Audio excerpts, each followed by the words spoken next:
Alam mo ba, nagsasagawa ang GFM ng mga seminar sa mga paaralan, simbahan, at mga barangay. Ang Migration Awareness Program or MAP ay may layunin na magturo ng mga benepisyo at peligro ng pagtatrabaho sa abroad, gaya na lang ng epekto nito sa mga pamilyang naiiwan. Ayon sa Section 9 ng Republic Act 11641, maaaring makatulong ang mga non-government organizations gaya ng GFM pagdating sa pagbibigay ng legal advice sa mga OFWs. Ang mga MAP ay isinasagawa namin sa tulong ng mga local government at church partners sa komunidad.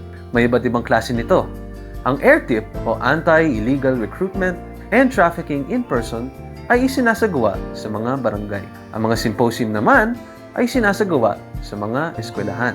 Ang layunin naman ng Church Ambassadors Program ay mag-train ng mga volunteers at mga church partners upang sila ay maging tagapag-facilitate at tagapag-lecture sa mga MAP. O ngayon, alam mo na, kung nais mo magkaroon ng Migration Awareness Program sa iyong komunidad, i-contact nyo lang kami sa aming email.